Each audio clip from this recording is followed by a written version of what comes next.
부흥되는 교회가 저의 간절한 마음이었습니다.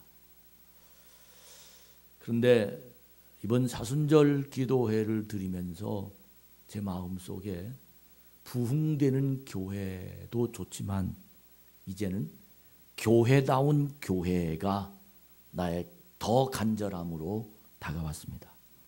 여러분, 부흥이 교회다웁지 못한데 부흥이 되지도 않을 뿐만 아니라 만약에 부흥이 된다 하더라도 교회다웁지 못하면 흩어지고 흩어질 뿐만 아니라 세상에 오히려 누가 됩니다. 이제 우리 모든 성도들 내가 하나님의 자녀로 만들어져서 이 교회로 말미암아 부흥되고 그리고 난 다음에 여러분과 제가 이 성전에서 하나님 만나는 복된 믿음이 여러분 속에서 자라고 저의 성숙되기를 주님의 이름으로 축복합니다. 한때는 성도다운 성도, 교회다운 교회가 되자 하고 크게 외치면서 구호로 삼았던 기억도 납니다.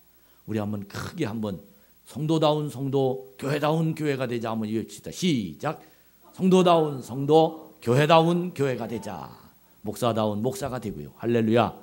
우리 이런 교회로 만들어서 하나님 앞에 정말 내 참 좋은 교회를 보시면 하나님이 기뻐하실 만한 교회로 만들어가는 성도와 교회가 됩시다. 예수님께서 3년 동안 공생에 사람의 삶을 산 것이 아니라 하나님의 삶을 산 일을 보고 공생애라고 말합니다.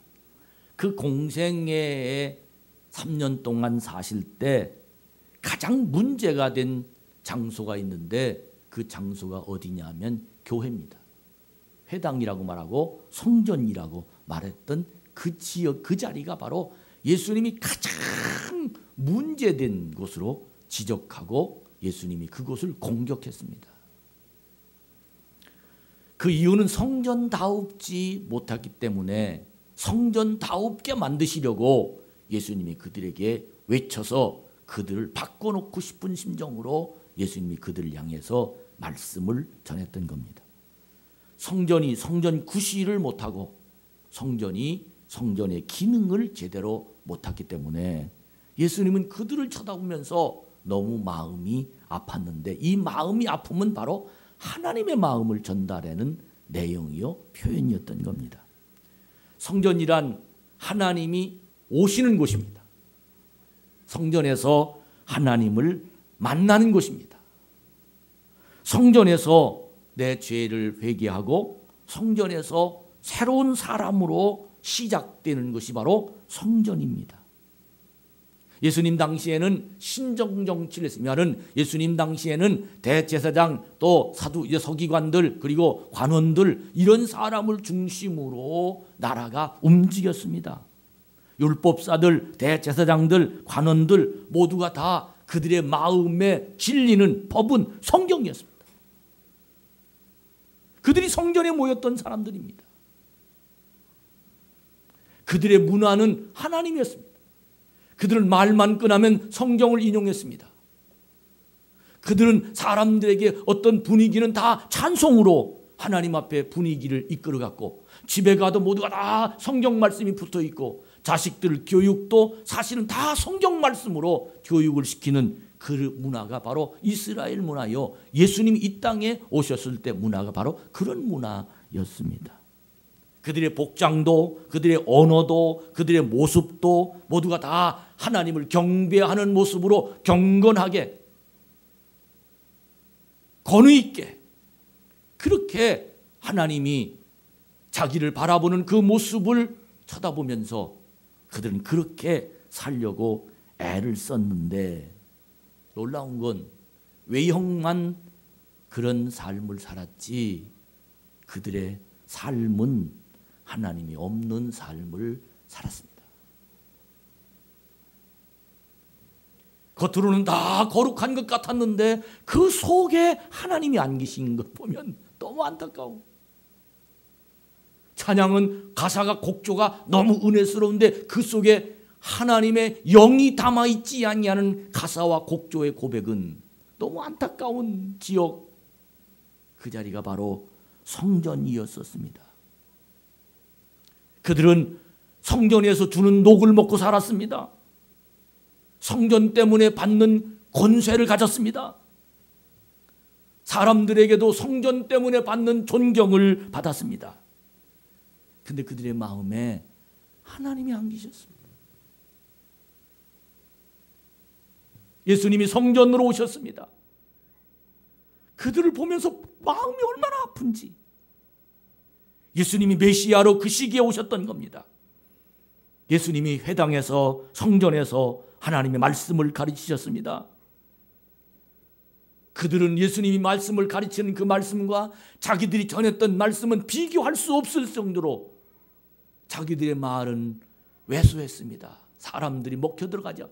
근데 하나님의 말씀을 예수님이 전하니까 모두가 다 그 말씀에 굴복하고, 모두가 다 그 말씀을 받고 은혜 받고, 모두가 다 그 말씀을 듣고 순종하고, 모두가 다 예수님이 하시는 말씀을 듣고 질서가 잡히는 그 상황이 벌어지게 되고, 예수님이 하나님의 이름으로 병든 자를 고치고 죽은 자를 살리고 반하는 자를 부하게 만들고 무리를 걸어가게 만들고 많은 가족들을 회복시키고 정말 사람들의 마음이 기쁘게 만드는 하나님의 영이 그들 속에 임하는 그 모습을 사람들에게 보여주면서 예수님이 성전 속에 들어가서 하나님의 말씀을 외치는 그 상황을 보니까 하나님이 없는 대제사장들, 율법사들, 서기관들, 유대인 관원들, 그들이 점점점 자기 자리를 뺏길 뿐만 아니라 그들이 했던 일이 거짓인 것이 드러나기 시작합니다. 결국은 그들의 마음속에서 결론이 났는데, 그 결론이 뭐냐면 저 예수님을 죽여야 되겠다 하는 결론이었습니다. 그리고는 그 결론이 결과로 예수님을 십자가에 달려 돌아가시게 했습니다.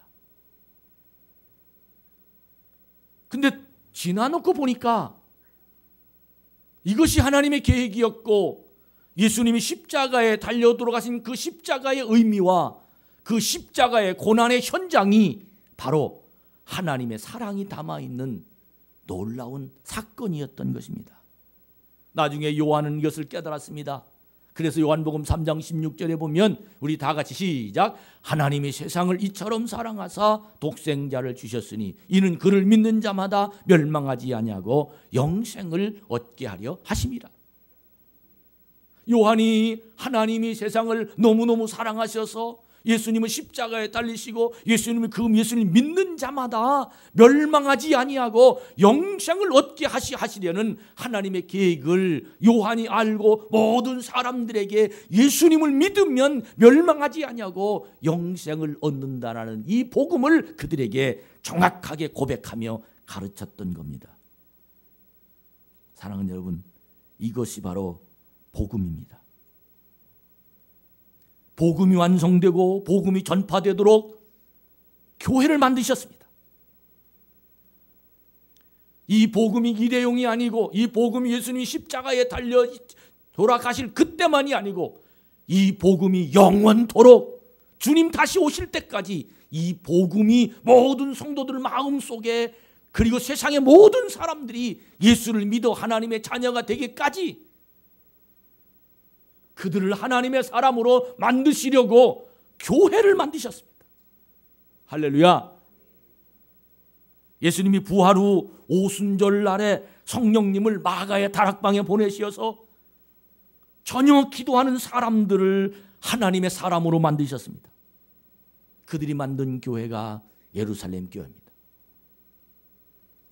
예루살렘 교회와 그 전의 교회와는 달랐습니다. 그들은 사도의 가르침을 받았습니다. 그들은 서로 교제했습니다. 그들은 기도하며 살았습니다. 그것이 천국 같았습니다. 그 예루살렘 교회에 하나님의 응답이 있었습니다. 그 예루살렘 교회에 하나님의 능력이 날마다 일어났습니다. 그 예루살렘 교회에 하나님의 뜻이 실현되는 천국 같은 하나님의 장소가 예루살렘 교회였습니다. 하나님의 마음이 그곳에 나타났습니다. 여러분, 우리 이런 교회를 닮아갑시다. 저는 예루살렘 교회가 우리 교회 롤 모델을 삼고 싶습니다.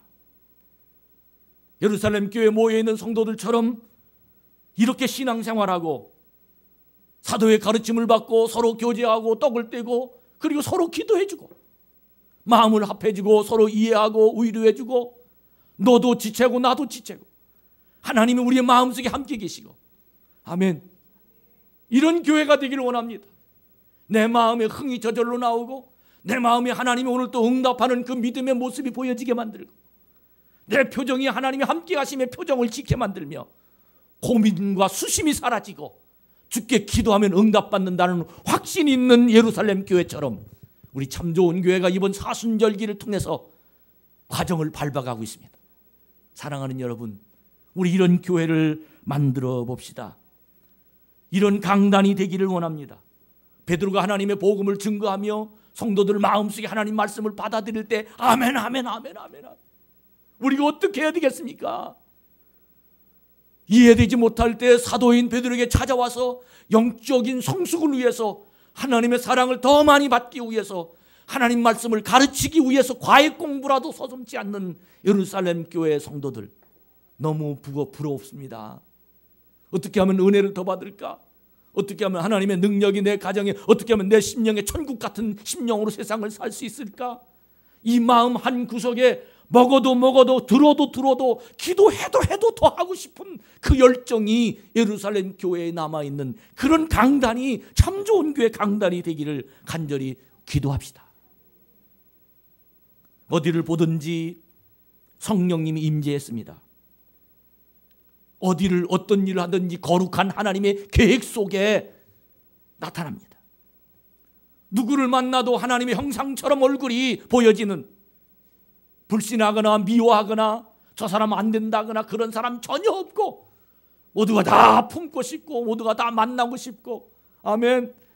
모두가 다 이해하고 사랑하고 또 기도해 주고 싶고 내 집 내 집이 없이 그리스도의 사랑 안에서 정말 교회 식구들끼리 하나님의 은혜를 받는 네가 높아지고 내가 낮아진 것이 아니라 서로 높여주는 찬양하는 교회, 기도하는 교회, 말씀 있는 교회 서로 사랑하고 서로 꿈을 꾸고 이런 성도들 교회 안에서 머물러서 그런 교회를 주고받는 것이 아니라 사회에서 이런 사람이 되라. 대학을 가면 이런 꿈을 꾸어라. 가정은 이렇게 만들어야 되느니라. 어려움이 있으면 이렇게 하면 극복할 수 있어. 건강이 없으면 이렇게 하면 건강이 회복될 수 있어. 힘들지 이렇게 길이 되더라. 하나님의 서로의 기도를 응답받으면서 하나님의 사랑을 나눠주는 이 참 좋은 교회 정말 사랑하는 여러분 그런 교회가 우리 참 좋은 교회로 만들어가기를 축복합니다. 어떻게 이런 교회를 만들 수 있습니까? 십자가입니다. 이론으로 됩니까? 배워서 됩니까? 가르쳐서 됩니까? 십자가입니다. 십자가. 교회 뒤에 있는 이 십자가를 그냥 여러분 상징물로 보지 마시고 이 십자가가 만들어지기까지의 과정, 십자가의 시작이 내 가슴속에 부딪히면 나도 모르는 새에 하나님의 사랑이 내 속에 임재합니다. 십자가에 있는 그곳이 마가의 다락방이었습니다. 성령의 권세, 십자가의 복음, 마가의 다락방의 성령의 권능 이런 마음이 내 가슴속에 되지 아니하고는 이론은 맞는 것 같지만 능력이 없습니다. 말은 잘하지만 하나님의 역사는 나타나지 않습니다. 얼마 동안 자기 마음에 맞는 사람끼리 무슨 일을 하면 일은 만들어 놓은지 모르지만 그러나 그 일이 끝나고 나와 마음이 맞는 사람이 사라지면 그 일은 지속되지 않습니다. 왜?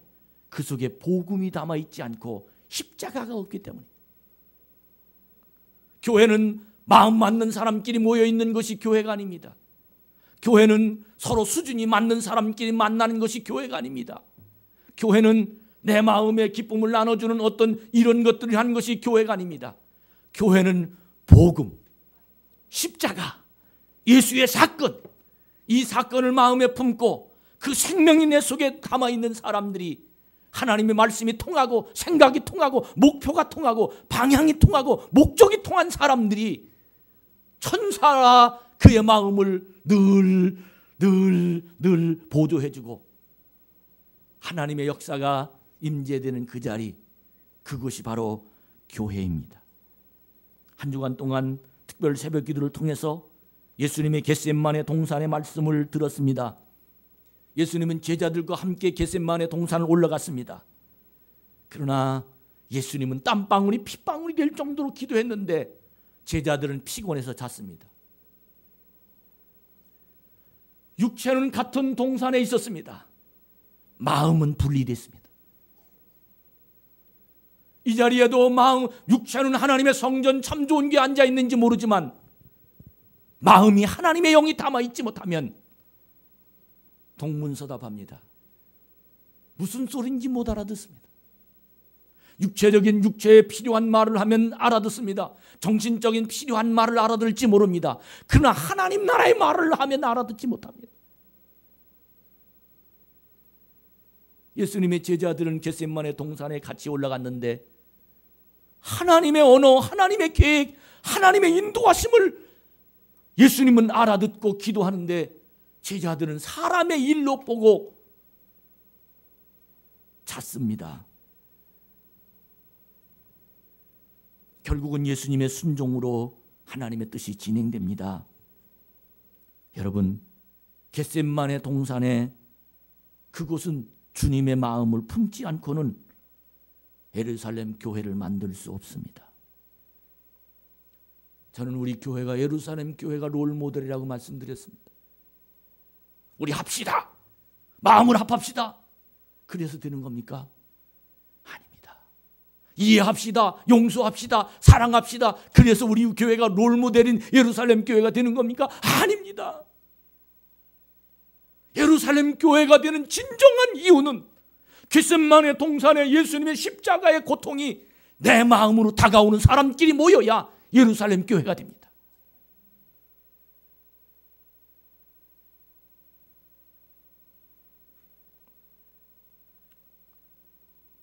예수님의 십자가의 고통이 마음에 품지 않고는 지금 제가 드리는 말씀도 율법뿐입니다. 성경에 그랬더라. 설교조로 얘기하는 겁니다. 강연으로 듣습니다. 가르침으로만 듣습니다. 이론입니다.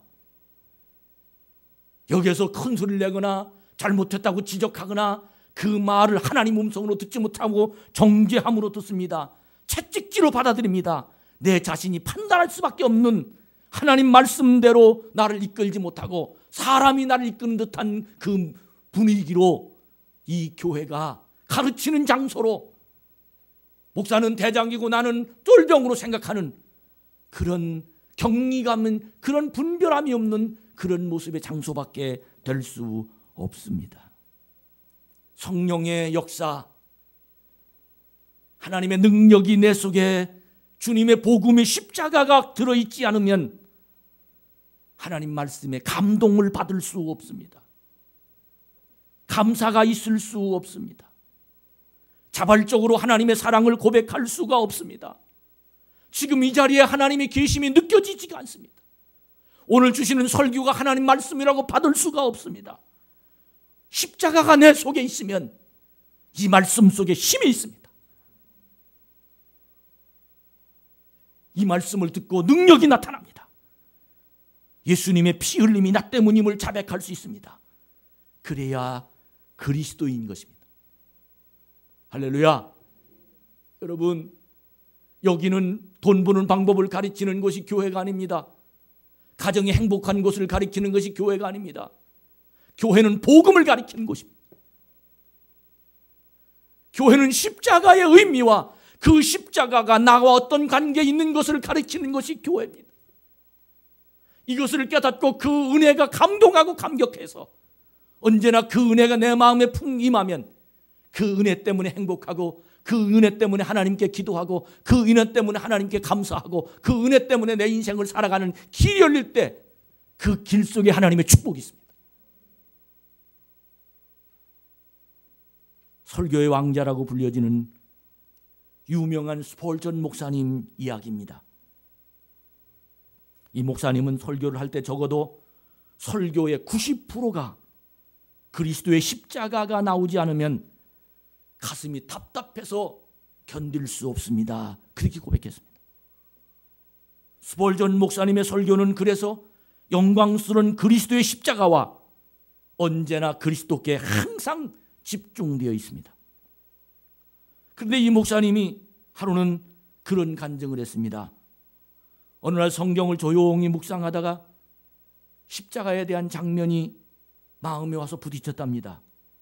그런데 그 마음속에 십자가의 장면이 마음속에 부딪혔음에도 불구하고 전혀 감동이 없었답니다. 십자가, 예수의 십자가를 바라보고 피 흘림이 그의 눈 속에 보였는데도 전혀 감격이 없었답니다. 그래서 목사님은 울기 시작했답니다. 주님, 나를 구원한 이 십자가의 사건 앞에서 왜 내 마음속에 감격이 사라졌습니까?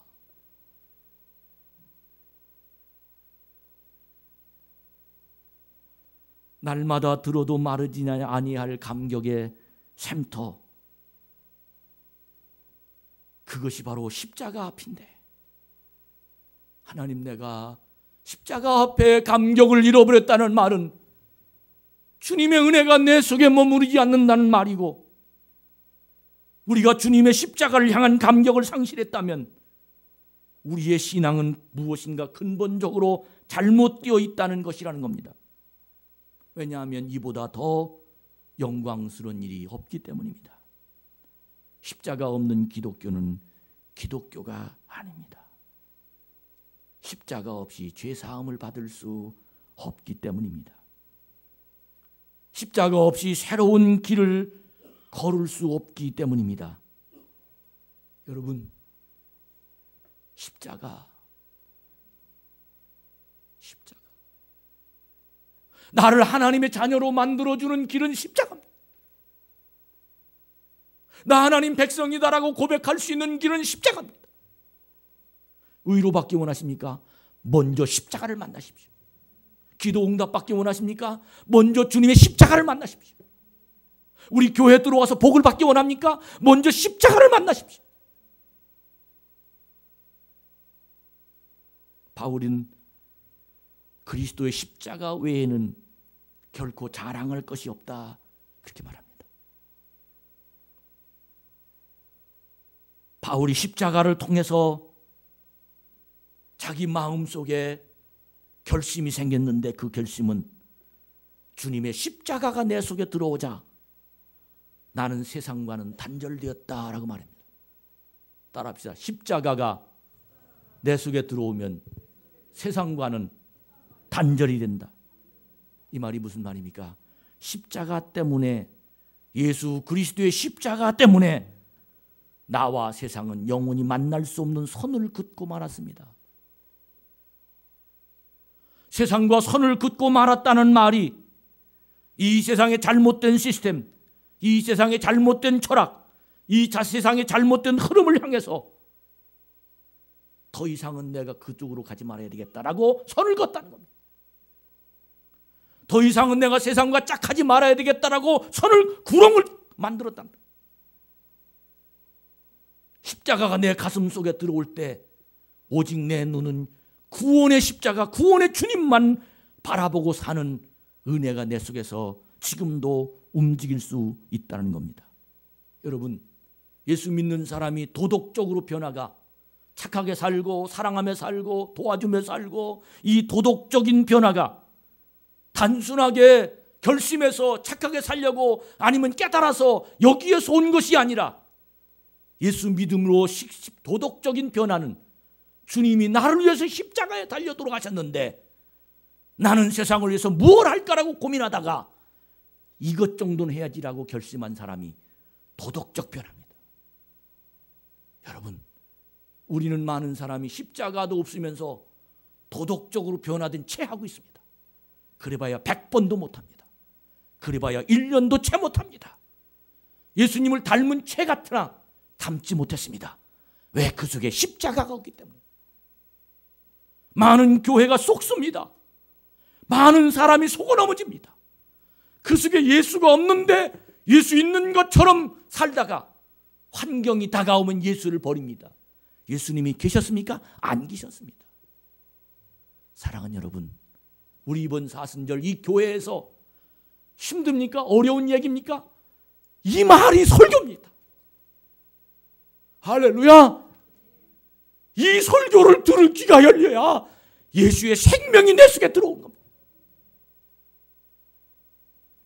그리스도인의 도덕적 변화는, 그리스도인의 인격적 변화는 내 의지와 결심과 내 삶의 어떤 모습에서 일어나는 것이 아니라 십자가 앞에 내 마음이 부딪혀서 내 자신이 산상조각이 나고 나는 새로운 피조물이구나, 나는 높구나, 주님이 날 살리셨구나, 거기에서부터는 인격적 도덕적 변화가 있어야 그때부터 그리스도인이 되는 겁니다.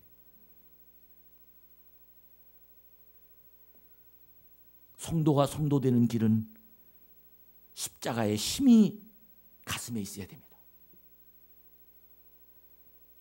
눌렸다가도 주님이 나 때문에 고난당하셨는데 이러면 안 되지. 주님 때문에 내가 하나님 자녀가 됐는데 이러면 안 되지. 아멘. 주님으로 말미암아 내가 천국 백성이 됐는데 이러면 안 되지. 아무리 내가 은사가 있어도 찬양을 잘하고 때로는 설교를 잘하고 또 가르치기를 잘하고 또 봉사를 잘하고 그런 은사가 있어도 십자가에 힘이 없으면 진행할 수 없습니다. 6개월도 못 갑니다. 5년은 더 어렵습니다. 햇따순 치더라도 그는 자기 생색을 계속 내야 될 겁니다. 왜 사랑이 없습니까? 왜 열정이 없습니까? 왜 내 마음에 미움이 담아 있습니까? 왜 내 입에 불평이 끊어지지 않습니까? 내가 왜 그리스도인으로서 사람들이 너 빛되라고 소금이 되리라고 하는 그 말을 왜 지키지 못합니까? 여러분 질문하지 마세요. 그럴 수밖에 없습니다. 그 이유는 내 속에 십자가가 없기 때문입니다. 성 프란시스가 자기 고향에 있을 때 하루는 자기 집 하인이 우물에서 물을 길어오는 모습을 지켜보고 있었습니다. 여러분 세대는 우물이라는 걸 잘 모르지만 제 세대만 해도 우물이 있었습니다. 물을 깊이 땅을 파서 그 속에서 나오는 우물. 그래서 얼마나 깊은지 빠지면 죽습니다. 나올 수가 없어요. 50m를 파고 30m를 팝니다. 그 속에 있는 물을 바구니를 달아서 끈을 달아. 그래서 그 끈을 탁 던져서 밑에 있는 물을 떠올리는데 그 바구리에다가 물동이에다가 나무를 하나 딱 자기 하인이 던져놓더랍니다. 그래서 아니 왜 그 바구리 물동이에다가 나무를 던져놓냐? 그랬더니 그 하인이 성 프란시스에게 하는 말이 뭐라고 하느냐면 물을 퍼올릴 때 나무 토막을 물통에 넣으면 물이 요동하지 않게 되어서 물이 밖으로 흘러넘치지 않습니다. 만약에 이 나무를 넣지 않고 물을 떠올리면 물을 떠올리다가 흔들려서 반도 물이 퍼올릴 수가 없습니다. 그런 설명을 듣고 집에 가서 성 프란시스가 얼마나 큰 깨달음을 가졌는지 그는 친구에게 즉각적으로 이 깨달은 내용의 편지를 썼다고 합니다. 친구야, 우리는 얼마나 자주 내 마음의 물통이 흔들리는지 모른다. 따라합시다. 내 마음의 물통. 교회에서 여기까지 오지도 얼마나 마음이 물통이 흔들리는지 몰라. 한 주간 지나는데 마음의 물통이 얼마나 흔들리는지 몰라. 받은 은혜 반만 갖고 있으면 괜찮아요. 얼마나 많은 물통에서 다 은혜를 흘러받고 거기에 십자가라는 막대기를 던져보게 십자가의 주님을 바라보란 말일세. 그러면 자네는 마음의 물통이 흔들리지 아니하고 하나님의 생수가 보장될 것이라네. 아멘. 여러분 교회가 십자가를 던져놓은 여러분의 마음이 흔들리고 환경을 보고 누구를 보고 무엇을 보고 그럴 때 주님의 십자가를 던져놓으면 요동함이 없이 주만 바라보는 믿음의 은혜가 우리 속에 일어나게 될 줄로 믿습니다. 오늘 성경은 우리에게 바로 이걸 가르쳐 줍니다. 십자가의 은혜. 바울은 빌립보 교회에게 감옥 속에서 편지를 쓰면서 예수님을 소개합니다. 예수님이 어떤 분인 줄 아느냐를 가르칩니다. 예수님이 어떻게 세상을 살아갔는지 아느냐를 가르칩니다. 그 결과가 어떻게 된 줄 아느냐를 가르칩니다. 이번 사순절, 다음 주인 종려주일 고난주간인데, 그리고 그 다음 주일은 부활주일입니다. 예수님이 어떻게 사신 줄 아느냐? 예수님이 어떤 분인 줄 아느냐? 예수님이 그렇게 사셨기에 어떤 결과가 있는 줄 아느냐라는 이 빌립보서를 들으시고 여러분과 제가 예수님처럼 따라가며 그 발자취를 따라가는 하나님의 사람이 되기를 축복합니다. 세상 사람들의 원리는 자신을 알리는 PR 세대입니다. 나 이런 사람이야. 저도 염색을 했지만 염색해서 젊게 보이려는 PR 시대입니다. 더 쉽게 말하면 얹어놓고 싶은 마음이 간절합니다. 얼굴에 쌍꺼풀 수술을 하고 점 있는 거 빼려고 애쓰고 힘쓰고 돈 벌어 거기다 다 투자하는 사람도 있습니다. 왜? 이쁘게 보이기 위해서. 여러분, 이 세상은 그런 세상입니다. 자기를 다른 사람에게 크게 보이려는 세상입니다. 자기가 무시를 당하면 참을 수 없는 세상이 우리가 살고 있는 세상입니다. 그래야 내 자존감이 높아집니다. 그래야 무시당했다는 생각이 들지 않기 때문입니다. 그러나 예수님은 세상 사람들의 원리로 살지 않고 오늘 빌립보서 2장 5절에 보니까 뭐라고 하셨나요? 5절 말씀 한번 크게 한번 읽어봅시다. 시작. 너희 안에 이 마음을 품으라. 곧 그리스도의 예수의 마음이다. 그 예수의 마음 중에 6절에 보니까 그는 근본 하나님의 본체시나 하나님과 동등됨을 취할 것으로 여기지 아니하시고, 할렐루야, 하나님과 같은 분인데 하나님처럼 세상에 나오지 않았다는 겁니다. 난 하나님이 명함만 줘도 그 명함 갖고 얼마나 자랑하고 싶은지 알 수 없어요. 그런데 하나님과 똑같은 능력을 가지고 계신 예수님이 하나님처럼 세상에 나타나지 아니하고 종처럼 세상에 나타나. 내가 대통령하고 사진 한 장만 찍으면 아마 집에다 확대해가지고 난리 필 겁니다. 무슨 임명장 하나만 받으면 나는 이렇다고 자랑이 얼마나 우리 속에서 막 부풀음처럼 나올 겁니다. 그러나 예수님은 하나님과 똑같은 분임에도 불구하고 그분은 종으로 우리에게 보여줍니다. 그분이 세상을 사는 방법이 바로 이런 방법입니다. 7절에 보니까 오히려 자기를 비워 종의 형체를 가지사 사람들과 같이 됐습니다. 하나님이 사람이 된 겁니다. 사람은 하나님이 되기 원합니다. 사람은 능력자가 되기 원합니다. 그런데 하나님은 능력자가 사람이 됩니다. 십자가가 그 속에, 하나님의 뜻이 그 속에 담아있고, 그러면서 8절에 보니까 죽기까지 하나님의 뜻을 위하여 복종하고 십자가로 죽으셨습니다. 주님이 하신 일이에요.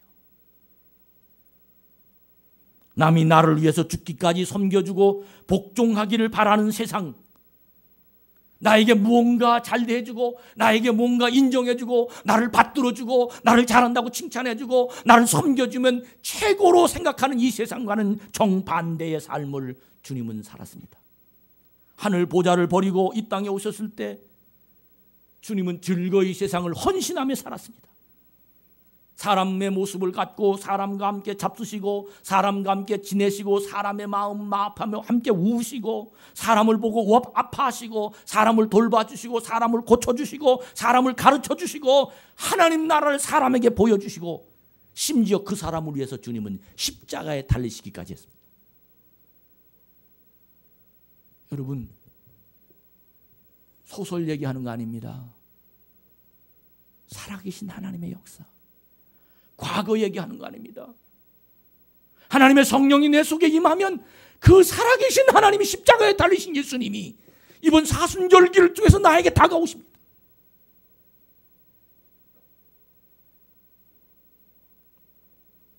놀라운 건 그 예수님이 3일 만에 부활하셨습니다. 그러므로 예수님을 믿는 자는 죽어도 살겠고 살아서 그를 믿는 자는 영원히 죽지 아니하라는 하나님 말씀을 실현하고 말았습니다. 여러분, 빌립보 2장 9절에 보니까 하나님이 그를 어떻게 하니까 십자가에 달려 죽으셨으니까 하나님이 그를 지극히 높여 모든 이름 위에 뛰어난 이름을 주었습니다. 예수님의 이름이라면 다 통합니다. 여러분, 이 예수님의 이름이 공유되기를 축복합니다. 내 속에 예수님의 이름이 공유된 사람, 모든 이름에 뛰어난 이름. 그러면서 요한복음 3장 16절에 하나님이 세상을 이처럼 사랑하사 독생자를 주셨으니 이는 저를 믿는 자마다 멸망치 않고 저를 믿는 자마다, 십자가에 달리신 그 예수를 믿는 자마다 멸망하지 않는다는 겁니다. 그 이름만 내밀이면 우리는 영생 얻을 수 있다는 겁니다. 이것보다 뛰어난 이름이 어디 있습니까? 요한복음 4장 12절에 보니까 여러분 모두가 다 야곱보다 큰 이로 인정하고, 빌립보서 2장 10절에 보니까 모든 사람이 예수님의 이름 앞에 무릎을 꿇게 하십니다. 여러분, 하나님의 인생, 예수님의 인생, 이런 것들이었습니다. 어떻게 세상을 예수님이 사셨습니까? 바로 이렇게 살았습니다. 여러분, 이 자리에 주님이 계십니다. 여러분, 자세를 좀 고쳐주시겠어요? 주님이 앞에 계신 모습을 보는 자세로 한번, 주님 앞에 앉아있는 자세로 한번 여러분 자세를 좀 고쳐주시지 않겠습니까?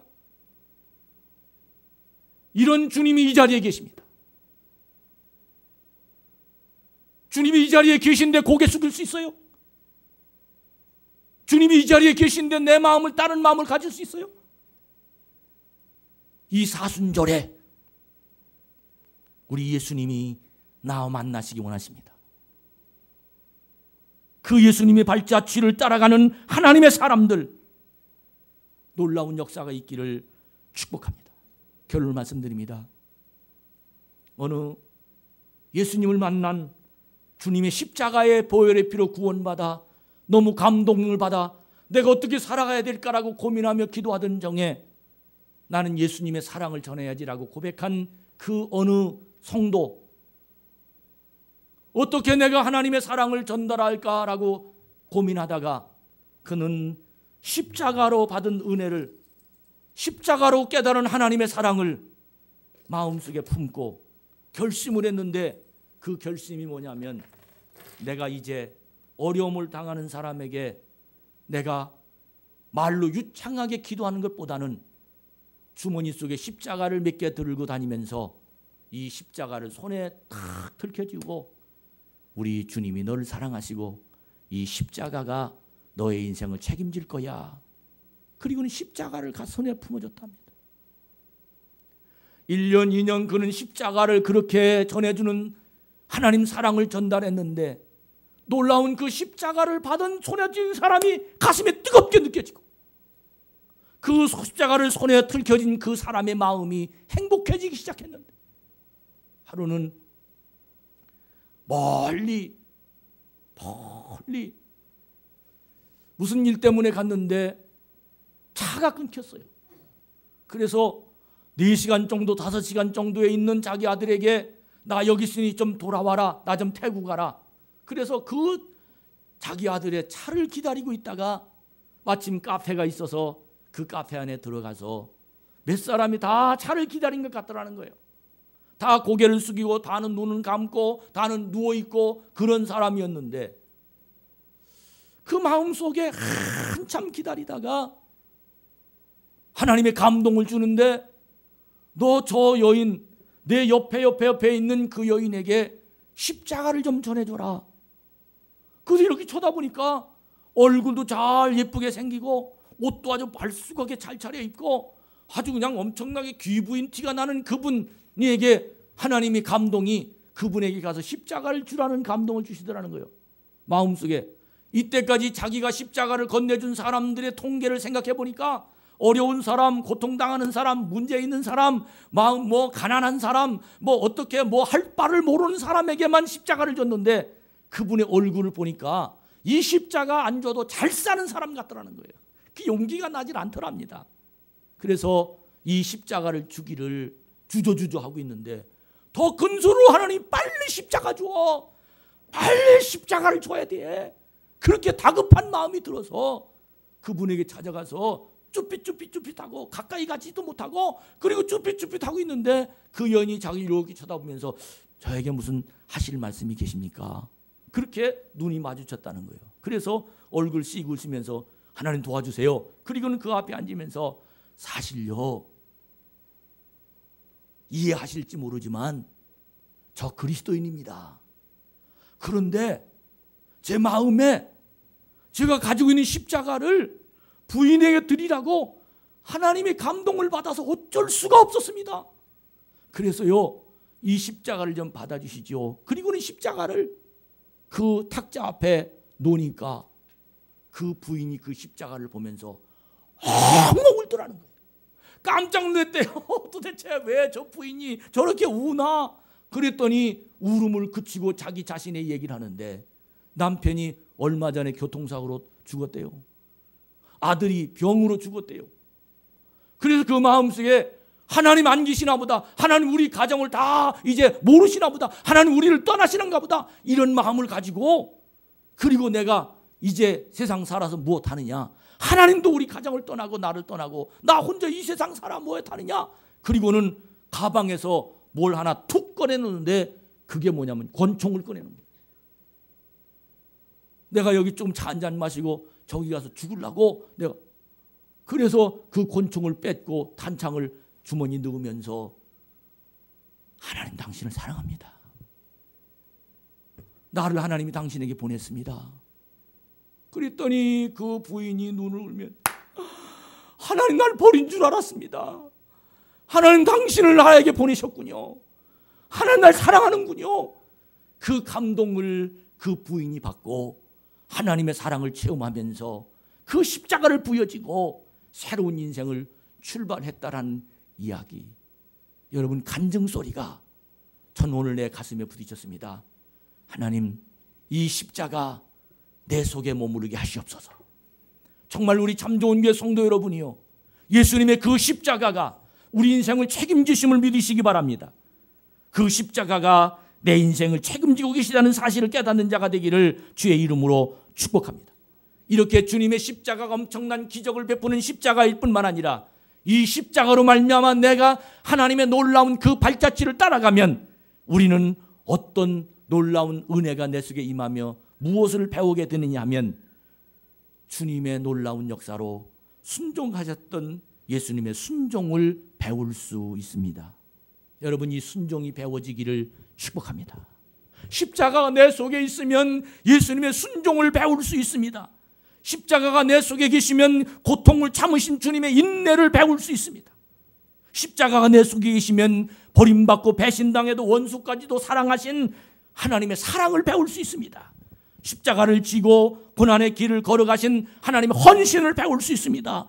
무기를 가지고 자신을 죽이려 온 로마 병정들에게도 평화를 지키셨던 평화를 배울 수 있습니다. 십자가에 달리시면서 고독을 경험하신 주님을 통해서 오늘 우리에게 베푸신 풍성한 은혜와 축복에 감사하는 법을 배울 수 있습니다. 여러분 이런 것을 배우기 위해서 주님의 십자가 앞에 서시기 바랍니다. 이번 사순절기 특별 새벽기도에 여러분을 초청합니다. 이 십자가를 따라가면 이런 것을 배울 겁니다.